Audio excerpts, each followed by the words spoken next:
Hi. In the previous sessions, we have discussed about biodiversity, its importance, and the threats to biodiversity. And lately, we discussed the monitoring and inventorying of biodiversity.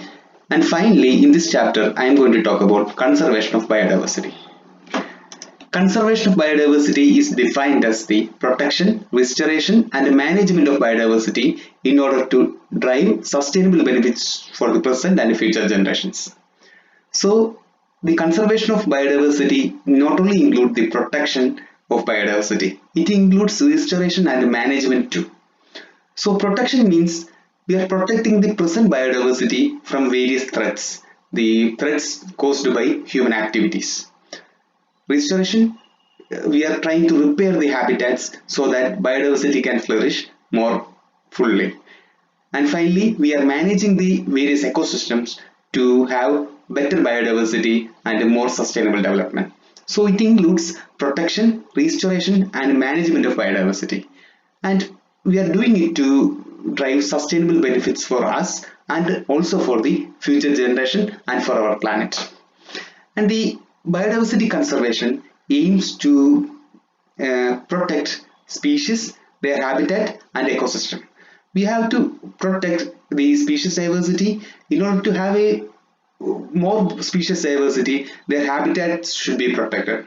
When we learned about the threats to the biodiversity, number one threat to biodiversity is the loss of habitat. So if you want to protect the biodiversity, we have to protect habitats. And that's not enough because we also need to protect the ecosystem. Ecosystem includes the biotic and abiotic factors. So in order to have a better biodiversity and a more sustainable development, we need to protect species, their habitat, and ecosystem.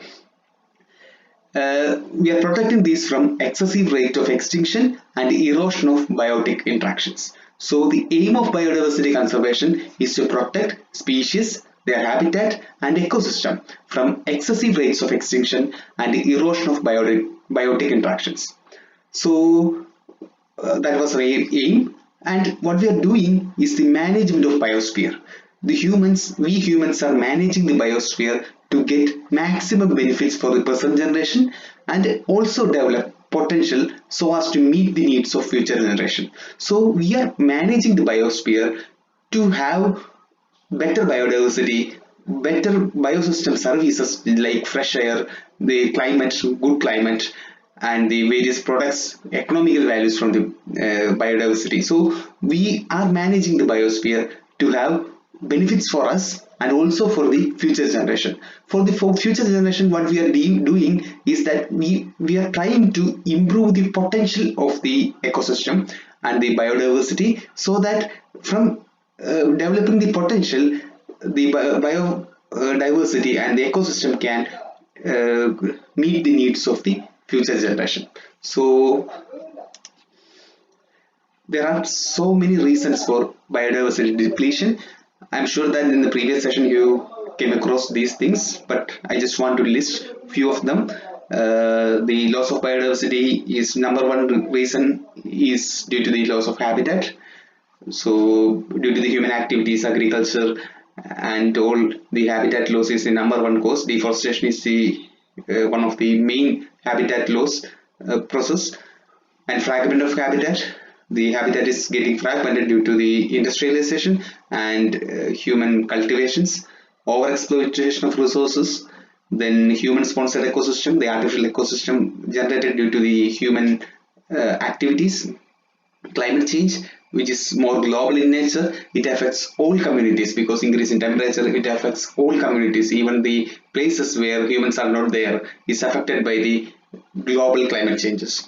Pollution, it's an important driving force for biodiversity depletion. Invasive or exotic species, then diseases, then shifting cultivation practices, poaching of wildlife. These are the main causes of biodiversity conservation. As I said before, in biodiversity conservation, we want to protect, restore, and manage the biodiversity. So, first thing we want to do in biodiversity conservation is to stop all these biodiversity depleting activities. Some of them are not that practical because of the increasing needs of the population, but some others can be controlled in a better way. So what are the objectives of biodiversity conservation? There are three major objectives for biodiversity conservation. First one, to maintain essential ecological process and life supporting system. For what? For us, for humans. We are conserving the biodiversity so that the ecosystem services won't be affected. Ecosystem services like fresh air, fresh water, soil quality, climate control, everything will be protected if you are protecting the biodiversity. So our aim is to the protecting biodiversity means that we are protecting us only, protecting the human beings or human population. So first objective is to maintain essential ecological process and life supporting system for the sustainable growth and development. Second, to preserve the biodiversity of species. We already has lost a lot of biodiversity from this planet due to the human activities. So we want to preserve the current biodiversity of all species. And finally, to make sustainable utilization of species and ecosystem. We want to preserve it, but we don't want to preserve, we want to use it in a sustainable way. That's the thing. So the economical benefits and indirect values from the ecosystem can be extracted in a sustainable way so that the needs of our generation and the future generation can be met. So these are the main three objectives of biodiversity conservation. So what are the strategies? There are different agencies in the world which is thinking about and making strategies and making guidelines about the biodiversity conservation. So one main thing we should understand is that each nation need to make their own laws and legislations for the protection of the biodiversity. So in an overall scenario, what United Nations is doing, they have several committees under the UN. They will be giving guidelines for all countries for implementing biodiversity conservation practices. So based on these guidelines, each and every nations are supposed to form laws and legislation to protect biodiversity. So different strategies recommended by United Nations are listed here. There is about 16 different strategies to conserve biodiversity. I'll be going through each and every one of them. First one, all varieties of food, forage, timber plants, livestock and agricultural animals and microbes should be conserved. Because agriculture is very essential for human survival, first thing we want to do is to conserve our food. So we cannot live without food. So the very first thing is to conserve food, forage and timber plants, livestock and agricultural animals and microbes should be conserved. So that's very much essential for human survival and sustainable growth. Second, all economically important organisms in protected areas should be identified and conserved. So the identification of this economically important organism is done by biodiversity inventory and monitoring. So economically important organisms in protected area should be identified and conserved so that our future needs can be met. Critical habitats of each species should be identified and safeguarded. So each species we are knowing of, especially the mammals and plants, their critical habitats should be identified and that should be protected so that we can actually rely on them in case of emergencies. Priority should be given to preserve unique ecosystem. The unique ecosystems like Western Ghats and various biodiversity hotspots should be protected. Fifth one is there should be sustainable utilization of resources. The strategy doesn't say that you should not use the resources. We can actually use the resources from the biodiversity, forest and everything, but there should be a way of sustainable utilization so that enough will be left and we can utilize it for a very long time. Next, international trade in wildlife should be highly regulated. So the trade of wildlife products like very expensive, the tiger skin, things like that should be highly regulated. Most of these things are restricted and it is more or less impossible to trade the animals which are in the red list. So that should be done. International trade of wildlife should be highly regulated and for endangered species it is prohibited. The poaching and hunting of wildlife should be prevented.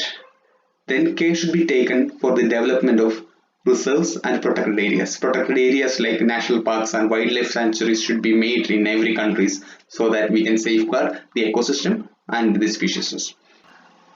Effort should be made to reduce pollution. Pollution is a cause of biodiversity depletion. So reducing pollution will also actually increase or enhance the biodiversity. The pollution is also cause global environmental changes. So reducing pollution will also impact global environmental changes. So which will enhance the biodiversity in the whole globe.